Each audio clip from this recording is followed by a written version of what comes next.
role played by time at the beginning of the universe is, I believe, a final key to remove the need for a grand designer and revealing how the universe created itself. Time itself must come to a stop. You can't get to a time before the Big Bang because there was no time before the Big Bang. There is no indisputable proof for the Big Bang, said Hollis, and there is none for evolution, and yet you accept those. Why hold the question of whether there is a creator to a higher standard if the fate of the universe was decided in a single moment at the instant of the Big Bang? That was the most creative moment of all. 120 million of us placed the Big Bang 2,500 years after the Babylonians and Sumerians learned to brew beer. And now, almost 100 years later, it is difficult to fully appreciate how much our picture of the universe has changed in the span of a single human lifetime. As far as the scientific community in 1917 was concerned, the universe was static and external, eternal, and consisted one of a single galaxy and Milky Way surrounded by vast, infinite, dark, and empty space. This is, after all, what you would guess by looking up at the night sky with your eyes or with a small telescope, and at the time, there was a little reason to suspect otherwise. Death was an inverse Big Bang. Death was an inverse Big Bang, an impossible magic trick where everything had become nothing in the very same instant, where one state had been replaced so completely by another that no evidence of the first could be detected, and where the catalyst had been vaporized by the sheer shock of the new. Some piously record in the beginning of God, but I say in the beginning of hydrogen, the microcosm. Microcosm was pregnant with the germ of a proper time and space, and all the kinds of cosmical beings within the punctual cosmos, the myriad, but not unnumbered physical centers of power, which men conceive vaguely as electrons, protons, and the rest were at first coincident with one another, and they were dormant. The matter of 10 million galaxies lay dormant in a point. New rule: instead of using their 10 billion atoms smashed in large hardened a collider to recreate the Big Bang by melting atom parts of temperatures a million times hotter than the sun. Scientists should not do that. I'm just saying it sounds dangerous. I'm as interested as the next guy in determining the origin of matter. But first, couldn't we solve some simple mystery, like why some detector battery should always die at 4 a.m. When at the speed of light the mass becomes infinite? That is the moment of absolute infinite density when space disappears. Infinite density is the point of disappearance. The spaceless point of zero is the channel between the being and non-being, between existence and nothingness. Through this 0 point, the universal mind materializes itself by creating matter, and the existing universe, that is the point before the Big Bang, the point of absolute density and no space or time. Absolute density is the point before the dispersion, oneness, singularity, and to materialize plurality. Infinite mass is impossible. The state of absolute mass would be when everything would transform into mass and the void would disappear. That is impossible. Reaching the state of infinite mass is the same state the mass or energy was in before the Big Bang. That state is the state of no mass and no energy. Absolute density is the state beyond matter and energy. The state is immaterial.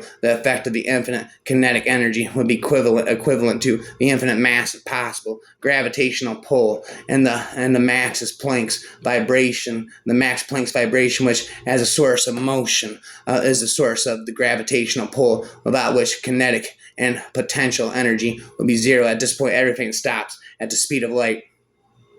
An object has infinite kinetic energy, which equals infinite mass. This infinite kinetic energy, or infinite mass, is static and massless. That is the point of absolute density. The world becomes static when its mass reaches the point of absolute speed, which would be equivalent to the same infinite point reached by the mass traveling at the speed of light. This is not infinite mass, but an effect of the kinetic energy produced by the speed of light equal to the infinite mass. This proves my point that everything would stop if it were not for the kinetic energy and the gravitational pull fed by the immaterial universal source of everything. If there were no motion, not only would all objects stop but disappear. Motion is vital to energy and matter. matter. It is their life, the spiritual, to use Bergson's term, to put it simply: no motion, no mass. Motion equal mass, and away concentration and quantity of motion from the micro or to the macro.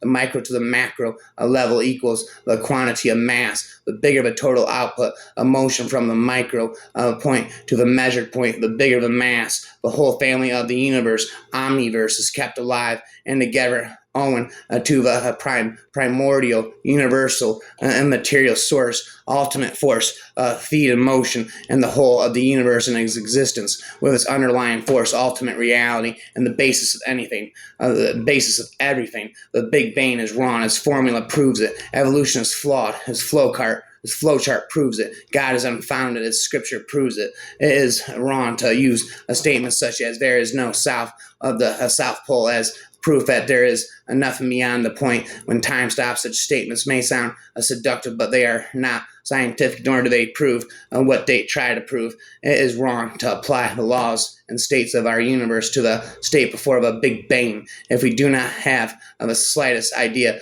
about the context and the state before the Big Bang. The lack of time and space in our sense of these concepts does not mean that nothing exists beyond the space-time continuum, but the state. To state there is no need for a creator of God or God. There's no need for a creator or a God if there is no time. It is meaningless because the absolute is beyond time and space as we know them. Absolute is the source of time and space, and therefore does not need time to create or recreate itself. Prove a world.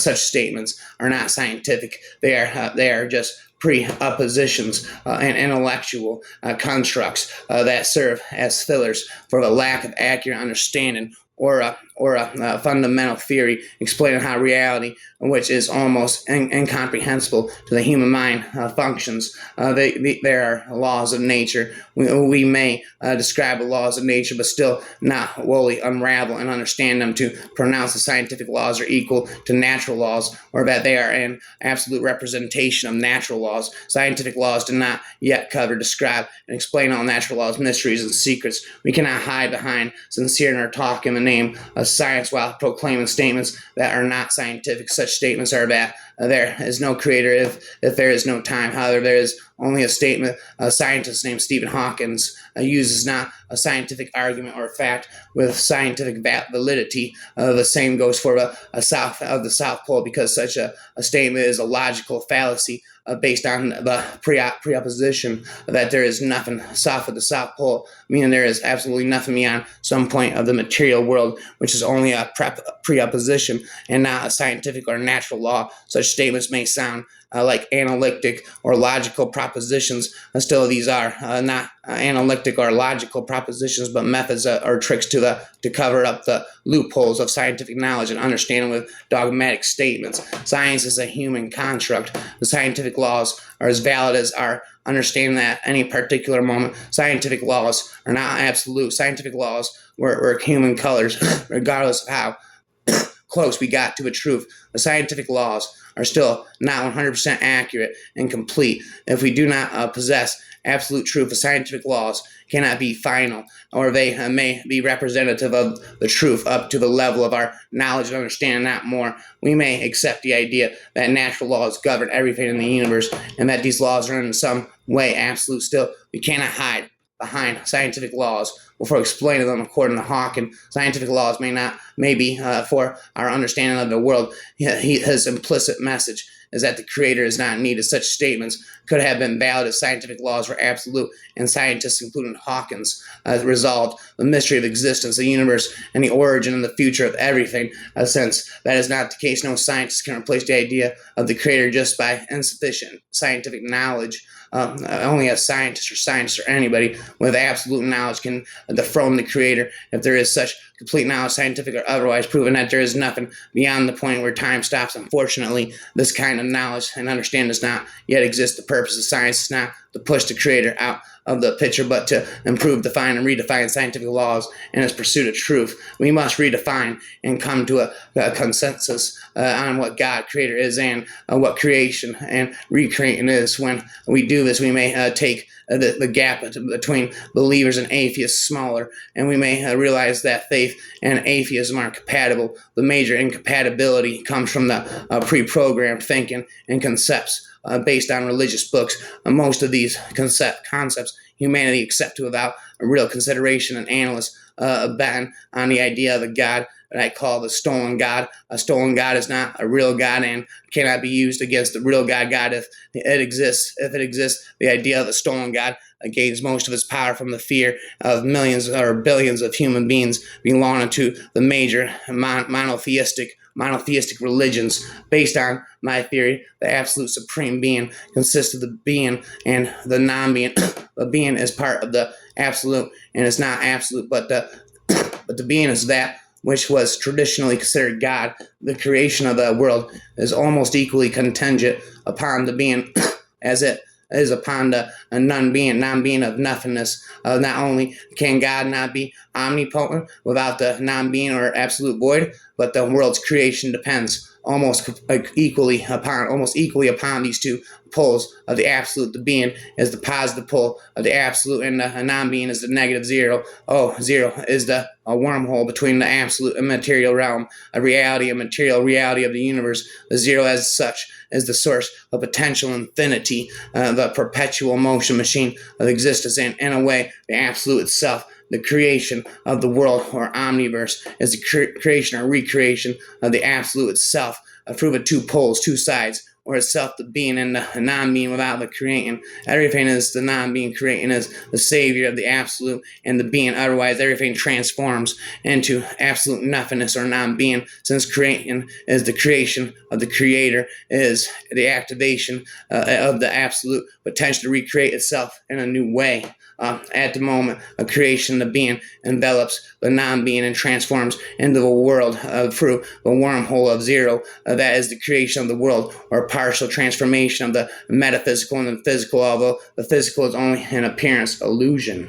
Zero is the passage. Zero is a representation of the infinite and the external and the eternal. Zero is a representation of the infinite and the eternal. Zero is the passage from the metaphysical to the physical realm. At the moment of creation, at this point, the infinite and the eternal transform into the categories of the space-time world. Zero is also a passage from the past to the future. At this point, where present stops, because the present is internal. The present is only a message, a passage from the past to the future, and is only possible in space-time. How we see and perceive past and future, or time in a physical state, exits only in the physical world. Beyond this world is a metaphysical world. Where there is no space-time continuum. At this point, time stops. When the space-time continuum stops or disappears, past and future disappear, and all past and future are in an absolute zero, and as absolute potential, all the time and space are in absolute zero, which is infinite and eternal. Only this absolute zero beyond the space-time continuum is absolute time, which is present, and absolute space, which is nothingness. Zero is the metaphysical realm, is potential. We may call it conditionally passive zero. Zero in the space-time realm is active. Zero in this realm, the present is only a passage from the past to the future. When time stops, it becomes absolute present, which is absolute time or eternity, the source of all time, and space is beyond time and space. If our entire universe is smaller than a Planck length before the Big Bang, this is proof enough for me that it is immaterial, empowered by the original immaterial universe source, the universal spirit. This is the point of the appearance and disappearance, based on the idea of universal immaterial, a source of everything, the basis of all information and all existence, can never disappear as an ultimate potential. And nevertheless, we cannot be sure that the information about all particular existences and universes is saved. The question is more if there is a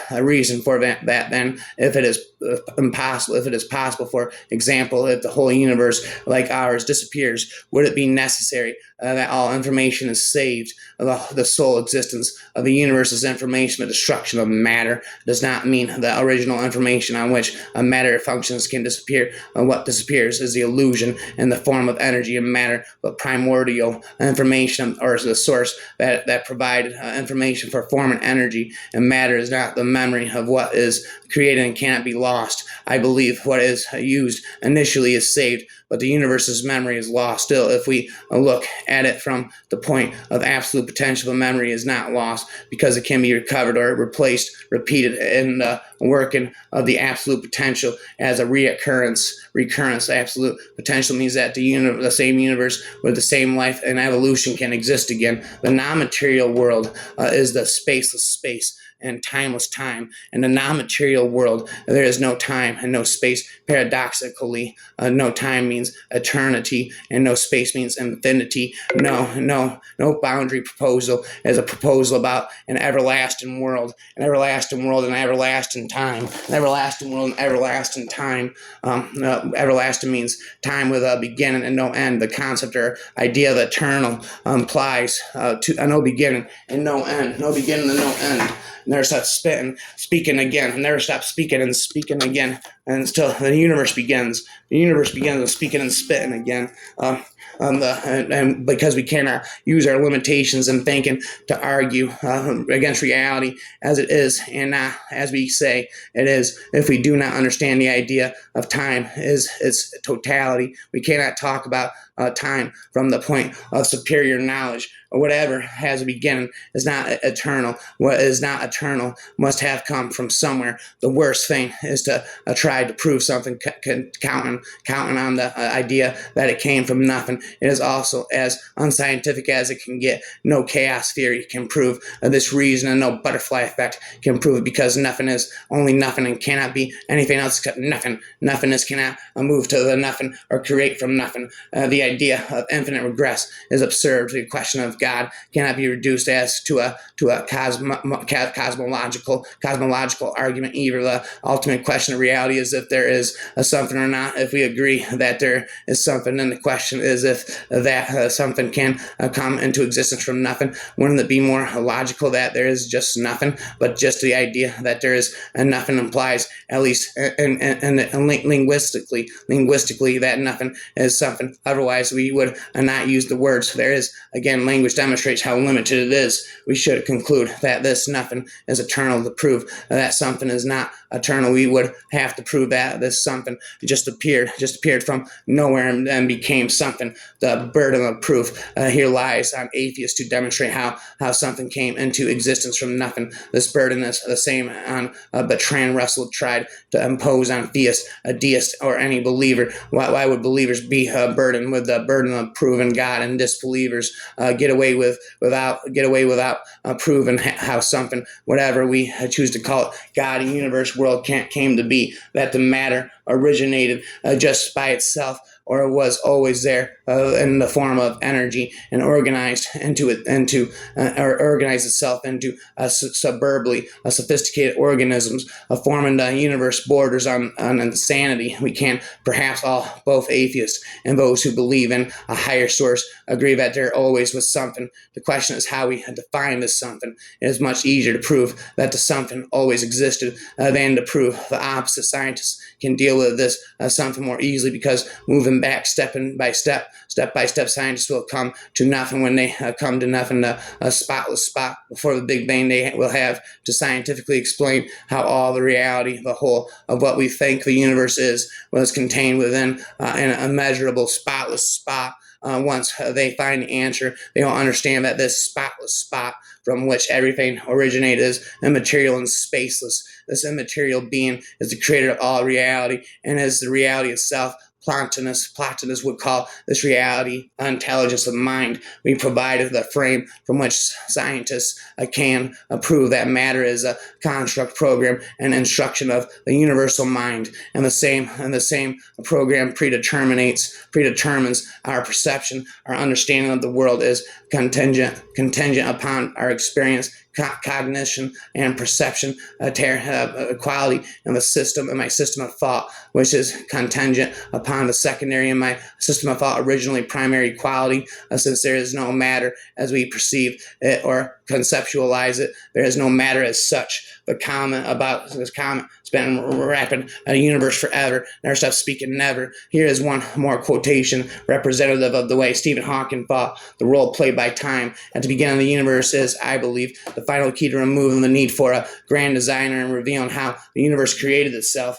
Speaking rhymes speaking on the shelf. The primordial state of the absolute is immaterial, spaceless, and timeless, and its potential. The absolute is infinite and external and eternal. The absolute can only exercise its potential and power, and the infinite number of possibilities in universes or worlds it can transform into. Point of creation, like a Big Bang, is the passage through zero between the immaterial, timeless, and spaceless absolute into the universe with space and time, and with characteristics of physical reality, which is an illusion, but this illusion is reality, not less realistic for being an illusion. There can be no time before the Big Bang, but time and space are logical consequences of our universe appearing after the Big Bang or a different event, or any universe. The power of negative energy is the power of the non-being and nothingness, and the power of positive energy is the power of the Big Bang. The universe is not material, as we already described in the previous characters of this book, hence the annihilation, real and unreal. Real or unreal is irrelevant, because when positive and negative energy is the case, cancel each other out. It is not the annihilation of the universal source, the absolute, or its two constitutes the being and the non-being, nothingness. Everything is a program canceling out of the positive and negative energy, is annihilating the original immaterial program. Simply put, only the illusion of the physical world disappears into thin air. There it goes, speaking in the air. The compressed idea of the universal mind is dispersed into the world by the explosion, the Big Bang. The creation of order is not a compression of energy, but the order of elements. Einstein traced the effect, not the cause. Still, we need to explain at least approximately the cause and the most relevant relationship, the relationship between the being and the non-being of nothingness. The world is relative, and everything in is relative,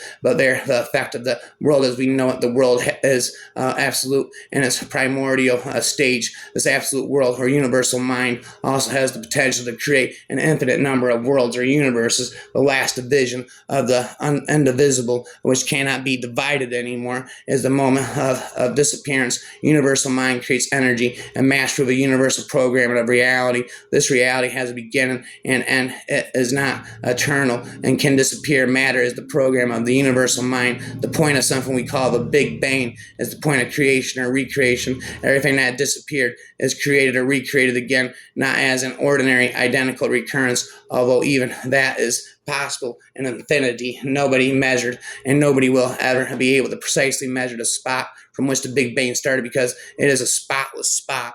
Everyone knows that this spot is infinitesimally tiny. We claim that this spot is the zero spot, immeasurable, of the ultimate essence on its way into existence. This spot is immeasurable because it is zero. This spot is a spotless spot, absolute density and zero size. Even if we naively try to explain the immeasurable spaces of energies and galaxies of the universe with the so-called dark matter and dark energy, it is hard to comprehend, regardless of all possible physical laws and laws of comprehension, compression, and contradiction, that such waste energies can fit into a tiny spot. If energy is indestructible, this beginning will prove the opposite based on its smallness. If something can disappear into nothing, it must be destructible, regardless of our conceptions. If we would hypothetically explore the idea of the universe's contraction, the result would be similar to the black hole, regardless of a much bigger mass of the whole universe, as ours is. The absolute contraction would lead to the same point at which the black hole reaches maximum density. The point of maximum density is zero, at which point the Big Bang happens, or the universe disappears, which is less in this sense from the point of the result.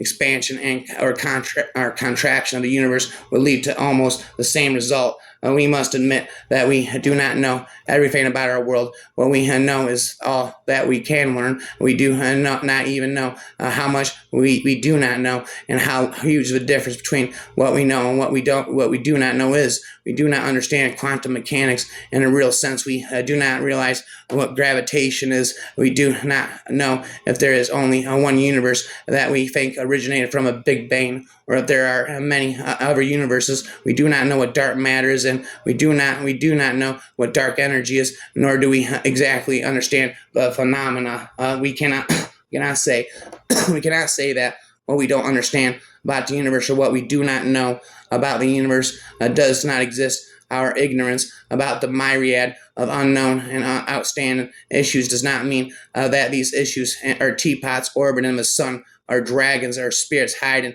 in our garages, apartments, or homes. There's only one home we all inhabit. That home is the universe. This world we live in. We learn much about our home, but constantly pursued discoveries and new knowledge bring us closer to the stars, and the core of everything. That core of everything that we all crave hides beyond our cognitive abilities and shifts away again and again, regardless of our progress and discoveries. Are we closer to the truth today than Plato was almost 2,500 years ago? Where is the core of truth? We do not. The real problem with the first cause argument is not if God or anything else need a cause, but if the first cause is necessary for anything. And there's a speaking again. I'm speaking forever and ever, again and again. I said and I said till off pop of my head. There's a speaking and spitting and speaking again till off pop of my head. We are perhaps the funniest shattered pieces of the ongoing cosmic explosion, and the biggest troublemakers. I get awkwardly sturdy with a frigid liquid backbone. I get swept in a pressure cooker trying to paddle back home. I'm gonna be a Big Bang. Gotta be never bottle me up, and probably I huddle in a tunnel of big dreams. I think big things. I'm gonna burn with this little light of mine, and a prime concern to earn thanks. I'm gonna be a Big Bang. Big Bang. Years later in America, I was told that Navajo Indians believed coyotes ushered in the Big Bang of the world, where their song stood on the rim of nothingness before time, shoved their pointed muzzles in the air, and howled the world into existence at their feet. The Indians called them lawn dogs. The universe was hatched with their howls, sound merging into sound, the beginning of all other songs. The time blossomed. Matter shrank away. The highest prime number coalesced quietly in a corner and hid itself away forever. The world might end in an explosion that made the Big Bang seem like a holiday sparkler.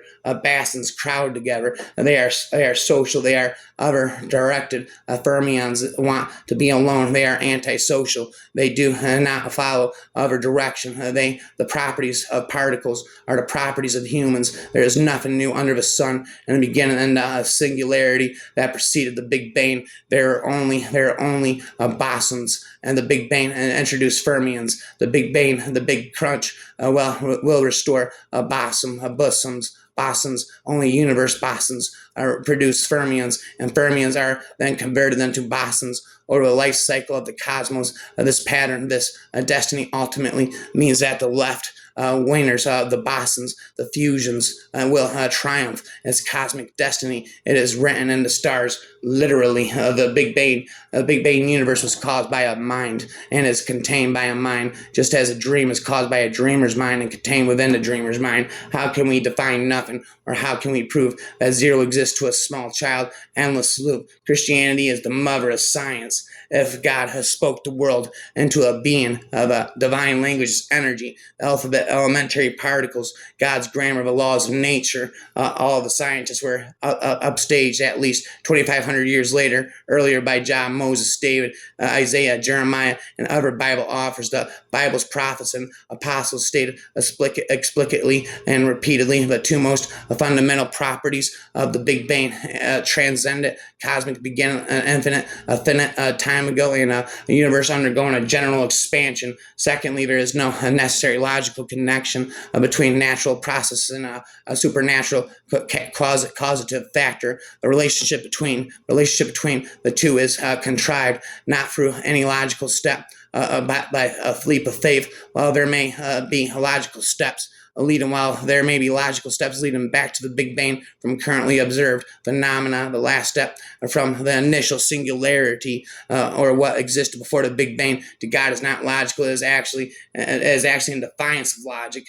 The power of the source creates and materializes itself through the gate of zero. Zero is the passage, the wormhole between nothing and everything. There is no energy more enormous than this one. The main characteristic of the being, or the universal mind, is its creative power, which manifests itself suburbly into the creation of a universe. God creates the world out of itself, out of nothing. God is not a conscious super being that creates the world. God is an astonishing hive mind, composed of countless individual mental cells, monads, which dialectically come to consciousness of what they are through their mutual interactions. And they're spent forever and ever. The Big Bang freestyle artist, infinitist.